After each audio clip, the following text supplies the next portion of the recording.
Hello students, कैसे हैं आप सब लोग। स्वागत है आपका आज के इस सेशन में। आज की क्लास में हम बात करेंगे ह्यूमन हार्ट के बारे में। उसका स्ट्रक्चर देखेंगे, किस तरीके से जो ह्यूमन हार्ट है वो फंक्शन करता है वो देखेंगे। इससे पहले वाली क्लास में हमने डिस्कस किया था आर्टरीज़ के बारे में, वेन्स के बारे में और कैपिलरीज़ के बारे में। अगर मैं आपको क्विक रिकैप देना चाहूँ, आर्टरीज़ क्या होती हैं बेसिकली, एक ट्रिक बताई थी मैंने कि ए से आर्टरी एंड ए से अवे। आर्टरीज वो थिन वेसल्स होती हैं बेसिकली, जो ब्लड को हार्ट से दूर लेके जाती हैं, which carry blood away from the heart, and veins carry blood towards the heart.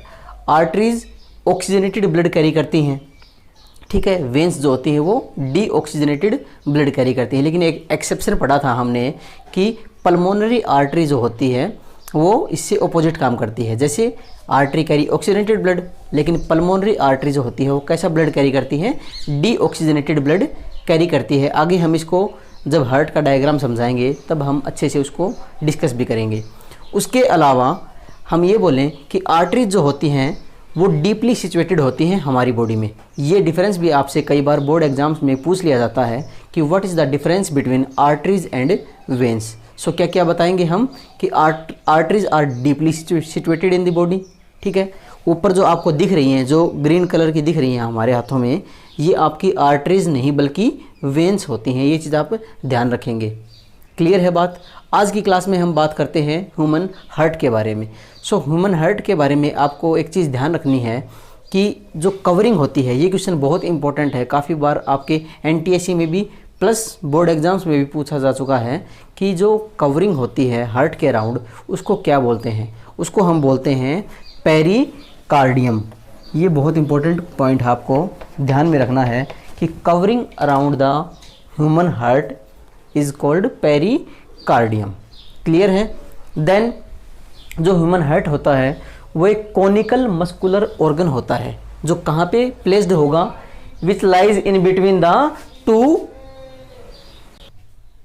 Lungs.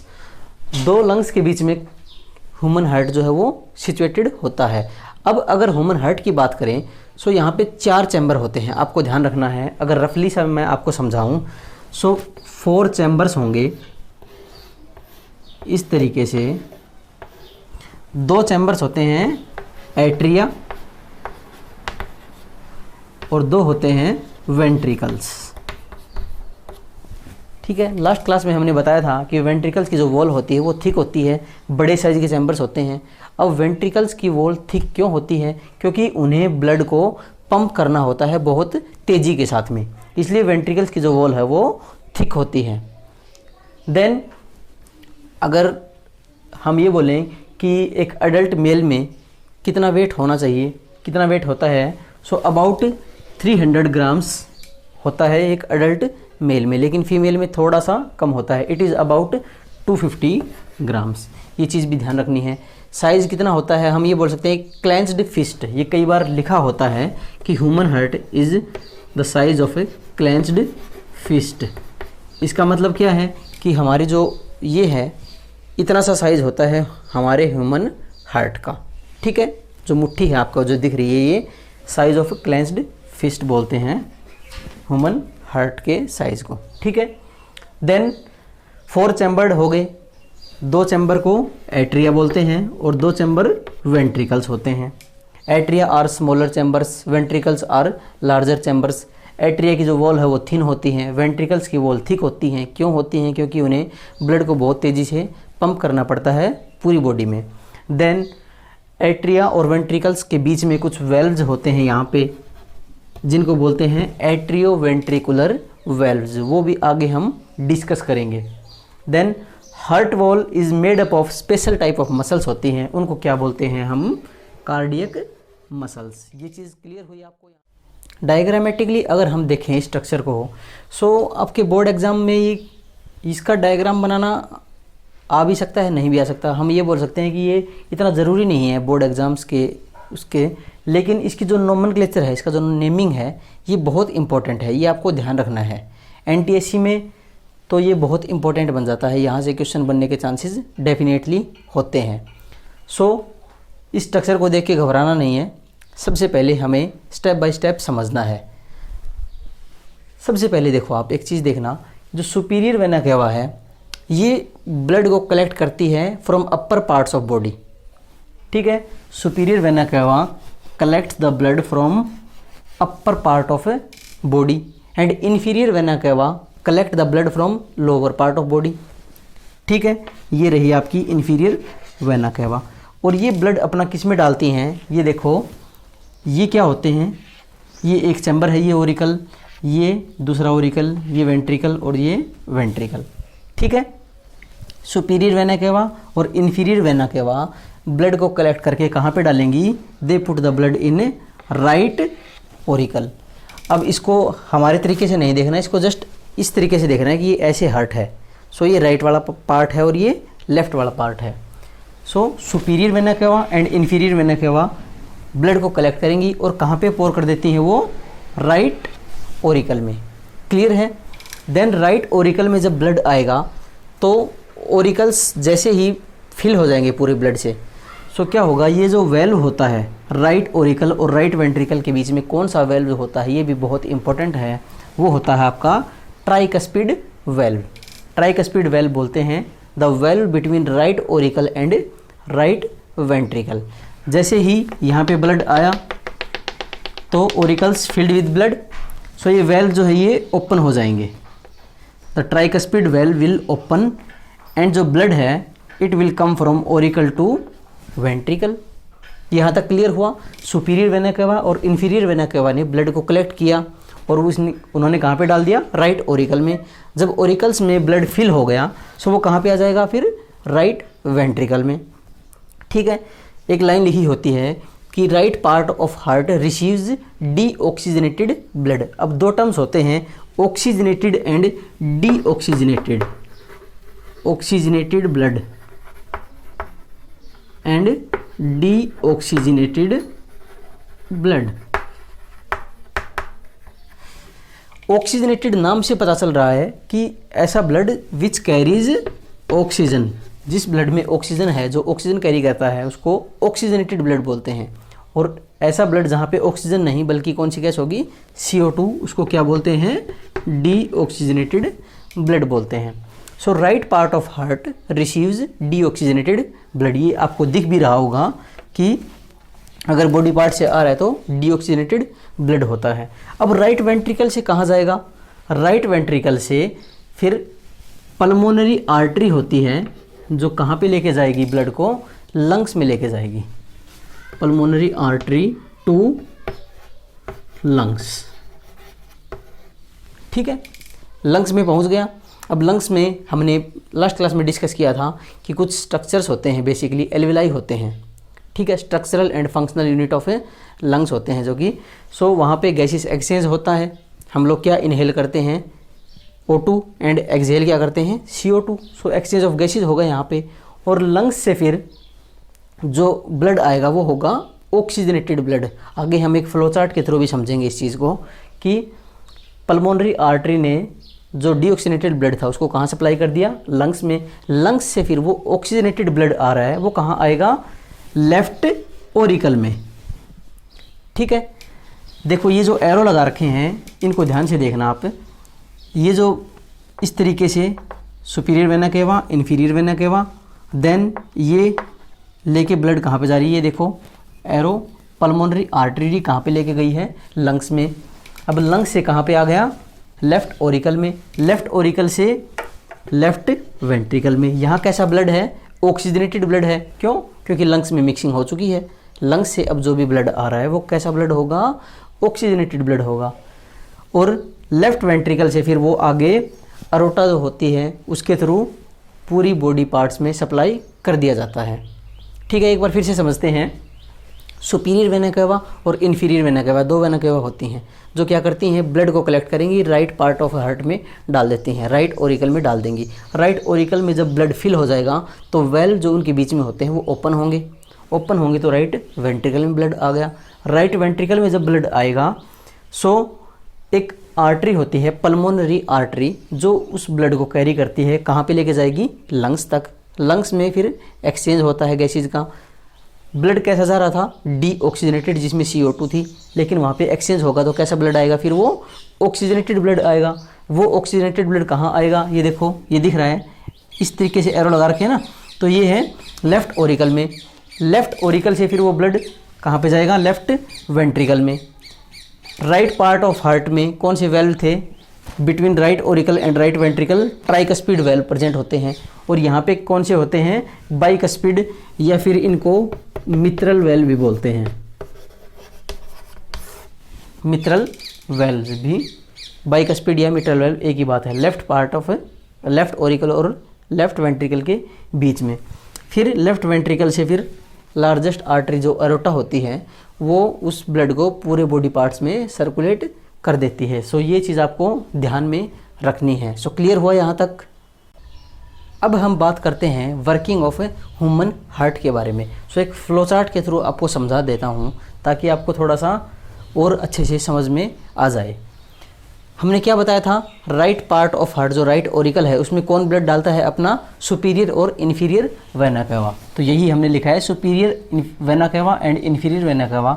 वो ब्लड कहाँ डाल रहे हैं, राइट एट्रियम में। राइट एट्रियम से ब्लड कहाँ जा रहा था, जो फिल हो जाएंगे बिल्कुल एट्रिया ब्लड से, तो वो कौन सा वेल्व ओपन होगा, ट्राइकस्पिड वेल्व ओपन होगा, और वो कहाँ चले जाएंगे, राइट वेंट्रिकल में। ठीक है, राइट वेंट्रिकल से हमने बताया था पल्मोनरी आर्टरी ब्लड को, कौन सा ब्लड था ये, डीऑक्सीजनेटेड ब्लड की बात कर रहे हैं हम लोग, डीऑक्सीजनेटेड ब्लड की हम बात कर रहे हैं। वो कहाँ पे लेके जाएगी, पल्मोनरी आर्टरी लंग्स में लेके जाएगी, लंग्स से पल्मोनरी वेन फिर लेफ्ट एट्रियम में, लेफ्ट एट्रियम से लेफ्ट वेंट्रिकल में, वहाँ पे बाइकस्पिड या मिट्रल वेल्व था। लेफ्ट वेंट्रिकल से हमने बताया था कि एक लार्जेस्ट आर्टरी होती है जिसको बोलते हैं अरोटा। ये ध्यान रखना है आपको, लार्जेस्ट आर्टरी का क्या नाम होता है, अरोटा। और फिर वो aorta rest of the body parts में उस ब्लड को सप्लाई कर दी जाती है। सो आपने एक चीज़ नोटिस की होगी कि इस टाइप का जो सर्कुलेशन है जिसमें क्या ब्लड जो है वो हार्ट से 2 बार सर्कुलेट हो रहा है, एक बार राइट पार्ट से, एक बार लेफ्ट पार्ट से। सो इस टाइप के सर्कुलेशन को हम बोलते हैं double circulation, double circulation. So human beings की अगर हम बात करें, पार्टिकुलरली अगर ह्यूमन हार्ट अभी पढ़ रहे हैं, सो in case of human beings the circulation is called double circulation. Why it is called double circulation? Because the blood it will pass through the heart twice, 2 बार पास होता है, इसलिए बोलते हैं डबल सर्कुलेशन। फिशेज वगैरह के केस में single circulation होता है, और डबल सर्कुलेशन का एक एडवांटेज होता है as compare to single circulation. So आपको ये चीज़ भी ध्यान रखनी है। ये फ्लो चार्ट ज़रूर ध्यान रखेंगे, कहाँ पे कौन सा वेल्व प्रेजेंट है। 1-2 बार जब इसको अच्छे से पढ़ेंगे तो आपको एक बिल्कुल क्लियर आइडिया हो जाएगा। सो क्लियर हुआ आपको यहाँ तक। सो अब हम बात करते हैं हार्ट बीट के बारे में। हार्ट बीट की डेफिनेशन भी आपसे कई बार पूछ ली जाती है। सो हम ये बोलेंगे कि रिदमिक जो रिदम से कॉन्ट्रैक्शन एंड रिलैक्सेशन जो चल रहा है हार्ट मसल्स का, उसको क्या बोलते हैं, हार्ट बीट बोलते हैं। The rhythmic contraction and relaxation of heart is called heartbeat. Heartbeat कितनी होती है, on an average 72 times per minute होती है। ठीक है, एक अडल्ट के केस में अगर हम बात करें तो it is 72 times per minute. Contraction के लिए एक वर्ड होता है सिस्टोल, और डायस्टोल जो एक वर्ड होता है वो हम यूज़ करते हैं रिलैक्सेशन के लिए, डायस्टोल। ठीक है, सिस्टोल और डायस्टोल। सिस्टोल मतलब कॉन्ट्रैक्शन एंड डायस्टोल मतलब होता है रिलैक्सेशन। हार्ट बीट क्लियर हुआ। देन इसके अलावा एक नोट डाल के एक पॉइंट है जो आपको ध्यान रखना है कि एस ए नोड जो होता है उसको हम बोलते हैं pacemaker of heart. S A node of heart is called the pacemaker of heart. अगर मैं आपको समझाऊं तो हमने पढ़ा था अभी, एक रफली सा डायग्राम अगर हम बनाएं, सो ये राइट ओरिकल, ये left auricle, right ventricle, left ventricle. So यहाँ पे राइट पार्ट ऑफ जो हार्ट होता है, यहाँ पे होता है एक एस ए नोड। ठीक है, सो ये क्वेश्चन पूछ लिया जाता है कि पेस मेकर ऑफ हार्ट कौन सा होता है, हम बोलते हैं S A node is called pacemaker of heart. और एस ए का मतलब होता है यहाँ पे साइनो एट्रियल, साइनोएट्रियल नोड, आपको ध्यान रखना है, ऐसे नोड को साइनोएट्रियल नोड बोलते हैं और इसी को पेसमेकर ऑफ हार्ट भी बोलते हैं। कहाँ प्रेजेंट होता है? Present on the right side of heart, right atrium में ये प्रेजेंट होता है। ठीक है, फिर हम बात करते हैं ब्लड प्रेशर के बारे में। अब ब्लड प्रेशर क्या होता है? हम ये बोलेंगे वो फोर्स दैट ब्लड एग्जर्ट्स, वो फोर्स जो ब्लड एग्जर्ट करता है किसके against? Against the wall of a vessel. जो हार्ट के जो वॉल है उनके अगेंस्ट जो ब्लड प्रेशर एग्जर्ट करता है उसको क्या बोलते हैं? Blood pressure. नाम से पता चल रहा है कि ब्लड का प्रेशर है। ठीक है, और pressure of body inside the artery, artery के अंदर during ventricular systole, ventricular systole के टाइम पे, वेंट्रिकुलर मतलब वेंट्रिकल्स, सिस्टोल मतलब उनका कॉन्ट्रैक्शन, अभी हमने बताया था कॉन्ट्रैक्शन ऑफ वेंट्रिकल्स के टाइम पे जो प्रेशर होता है उसको क्या बोलते हैं? Systolic pressure. और ऐसे ही दूसरा होता है pressure in artery during ventricular diastole, तो उसको क्या बोलेंगे हम? Diastolic pressure. सिस्टोलिक प्रेशर और डायस्टोलिक प्रेशर अगर आपने सुना हो, सो जो ब्लड प्रेशर को मापने के लिए एक इंस्ट्रूमेंट होता है उसको हम बोलते हैं स्फिग्मोमैनोमीटर। स्फिग्मोमैनोमीटर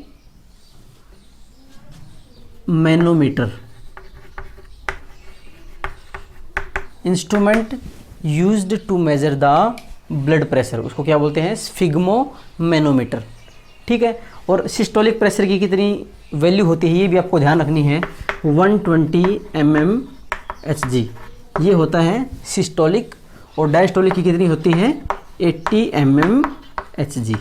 ये चीज़ आपको भी ध्यान रखनी है। कई बार जब हम ब्लड प्रेशर मेज़र करवाते हैं सो नॉर्मली ये बोलते हैं कि 120-80 की जो है वो नॉर्मल रेंज होती है। सो 120 क्या होता है? वो सिस्टोलिक प्रेशर होता है, और 80 क्या होता है? वो डायस्टोलिक प्रेशर होता है। सिस्टोलिक का मतलब कॉन्ट्रैक्शन एंड डायस्टोलिक का मतलब रिलैक्सेशन। क्लियर है आपको बात यहाँ तक?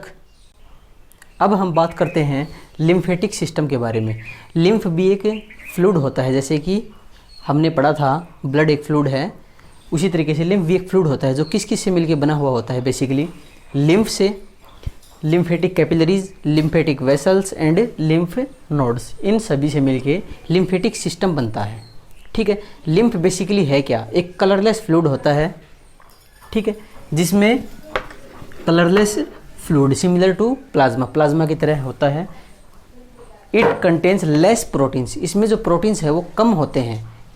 ठीक है, देन दी ब्लड, ब्लड के कंपैरिजन में प्रोटीन्स कम होंगे। एंड इट लैक, ये चीज़ ध्यान रखना है, इसमें आरबीसीज, प्लेटलेट्स वगैरह अब्सेंट होती हैं, और अगर आरबीसी अब्सेंट हैं इसीलिए ये कलरलेस होता है। हमने पढ़ा था आरबीसी के अंदर रेड ब्लड कॉर्पसल्स जो होती हैं, रेड ब्लड सेल्स जिनको बोलते हैं, उनके अंदर एक रेड कलर का पिगमेंट होता है जिसको हम बोलते हैं हीमोग्लोबिन, इसकी वजह से वो रेड कलर के होते हैं। लेकिन यहाँ पे आरबीसी नहीं है, सो ये कैसी होंगी? कलरलेस होते हैं। देन लिम्फ क्या करता है? Helps in the transport of excretory products, excretory products के ट्रांसपोर्ट में, and large sized digested and absorbed food particles के ट्रांसपोर्ट में भी हेल्प करता है। Then transfer materials from blood to body cells, materials का ट्रांसफ़र करता है ब्लड से बॉडी सेल्स में और बॉडी सेल्स से ब्लड में, और इसीलिए इसको कहा जाता है मिडल मैन। ये बहुत इंपॉर्टेंट है। मिडल मैन किसको कहा जाता है? लिम्फ को कहा जाता है। क्यों कहा जाता है?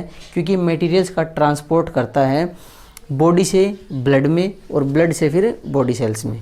ठीक है, इसलिए इसको बोलते हैं मिडल मैन। उसके अलावा आपको एक चीज़ और ध्यान रखनी है कि जो लिम्फ का मूवमेंट है, lymph flows only in one direction, that is tissues to heart. जो लिम्फ है वो एक डायरेक्शन में फ़्लो करता है, लेकिन जो आपका ब्लड है वो दोनों डायरेक्शन में फ़्लो कर सकता है। ये चीज़ आपको ध्यान में रखनी है कि lymph flows in one direction, tissues to heart, but blood flows in both direction. ये भी डिफरेंस हो गया। पहला डिफरेंस क्या है कि ब्लड जो है रेड कलर का पिगमेंट होता है, लिम्फ कलरलेस होता है। ब्लड के अंदर जो पिगमेंट्स हैं, ब्लड जो है बेसिकली दोनों डायरेक्शन में फ़्लो कर सकता है, लेकिन लिम्फ जो है वो एक ही डायरेक्शन में फ़्लो करता है। Then capillaries have very fine pores through which blood plasma filters out. Capillaries के अंदर कुछ पोर्स होते हैं बेसिकली, जिनके थ्रू ब्लड प्लाज्मा जो है वो फिल्टर आउट करता है। ठीक है, and start flowing into intercellular spaces, और इंटरसेलुलर स्पेसिस में फ्लो करना स्टार्ट कर देता है, जिसको बोलते हैं एक्स्ट्रा सेलुलर फ्लूइड। ये पॉइंट अगर आप ध्यान ना भी रखो तो भी चलेगा, आपको सिर्फ समझने के लिए है, एनटीएससी वगैरह के लिए इंपॉर्टेंट है पॉइंट कि कैपिलरीज के अंदर कुछ फाइन पोर्स होते हैं जिनके थ्रू ब्लड प्लाज्मा जो है फिल्टर आउट करता है और वो फिर फ्लो करता है इंटरसेलुलर स्पेसिस में, जिसको कहा जाता है एक्स्ट्रा सेलुलर फ्लूइड। ठीक है, then a part of this fluid, जो एक्स्ट्रा सेलुलर फ्लूइड है उसका एक पार्ट एंटर करता है लिम्फ कैपिलरीज में, और इसी फ्लूइड को हम बोलते हैं लिम्फ। ठीक है, लिम्फ में अब कोई कंफ्यूजन नहीं रहना चाहिए आपको। देन ये जो लिम्फ है it will enter into lymph capillaries which join together to form large lymph vessels. Lymph जो है वो लिम्फ कैपिलरी में एंटर करेगा, जो कि ज्वाइन करके क्या बना लेती हैं, लार्ज लिम्फ वेसल्स। और ये जो लिम्फ वेसल्स हैं they finally drains lymph into large veins, ये लिम्फ को लार्ज वेन्स में फिर ड्रेन कर देती हैं, वहीं पे छोड़ देती हैं। सो क्लियर हुआ आपको यहाँ तक। अब हम बात करते हैं differences between blood and lymph के बारे में। ये 2 नंबर में क्वेश्चन 3 नंबर में आपसे ज़रूर पूछ लिया जाता है कई बार आपके बोर्ड एग्जाम्स में। सो आपको ध्यान रखना है ब्लड और लिम्फ में कुछ डिफरेंस हमने बता दिए हैं, कुछ और डिस्कस करते हैं। सबसे पहला पॉइंट ये बताता है इट कंसिस्ट ऑफ, इसमें क्या क्या होता है बेसिकली, प्लाज्मा होगा, आरबीसीज, डब्ल्यूबीसीज और प्लेटलेट्स होते हैं। It consist of plasma, erythrocytes मतलब RBC red blood corpuscles, then leucocytes मतलब डब्ल्यूबीसीज एंड थ्रोम्बोसाइट्स मतलब प्लेटलेट्स। प्लाज्मा के साथ साथ जितने भी कंपोनेंट है वो सारे प्रेजेंट होते हैं, कॉर्पसल्स जो हैं बेसिकली सारी प्रेजेंट होती हैं। लेकिन लिम्फ के केस में it consist of plasma, plasma होगा एंड ओनली ल्यूकोसाइट्स, ल्यूकोसाइट्स होते हैं सिर्फ यहाँ पे, डब्ल्यूबीसीज प्रेजेंट होती हैं जो कि जम्स वगैरह के अगेंस्ट जो इन्फेक्शन है उससे भी प्रोटेक्ट करने का काम करती हैं। देन रेड इन कलर हमने बता दिया कि ब्लड जो है रेड कलर का होता है, क्यों, क्योंकि हीमोग्लोबिन प्रेजेंट होता है आरबीसीज के अंदर। लेकिन यहाँ पे कलरलेस है क्योंकि आरबीसी तो है ही नहीं यहाँ पे क्या है, सिर्फ डब्ल्यूबीसीज होती हैं। So lymph is colourless. Then third difference की अगर हम बात करें, सो जो प्लाज्मा होता है ब्लड का उसमें ज़्यादा प्रोटीन्स होते हैं, ज़्यादा फॉस्फोरस होता है, ज़्यादा कैल्शियम होता है। लेकिन यहाँ पे जो प्लाज्मा है उसमें लेस प्रोटीन्स होंगे, लेस फॉस्फोरस होगा, लेस कैल्शियम होगा। It's plasma has more proteins, calcium and phosphorus. यहाँ पे क्या है, fever proteins, calcium and phosphorus. ठीक है, देन ब्लड जो है अभी हमने बताया था कि बाई डायरेक्शनल मोमेंट शो करता है and it acts as a vehicle, ये एक व्हीकल की तरह एक्ट करता है कि दोनों डायरेक्शन में ये मतलब फ्लो कर सकता है। लेकिन अभी हमने बताया था लिम्फ जो है वो यूनिडायरेक्शनल फ्लो करेगा टिश्यूज से हार्ट में, और इसको हम क्या बोलते हैं, मिडल मैन बोलते हैं। सो ये डिफरेंसेस आपको अच्छे से याद रखने हैं। आज की क्लास में हमने यहीं तक डिस्कस करना है। कहीं भी आपको कोई डाउट होती है तो आप मुझे कमेंट्स में पूछ सकते हैं। तब तक चैनल को ज़्यादा से ज़्यादा लाइक, शेयर और सब्सक्राइब कीजिए। Thank you.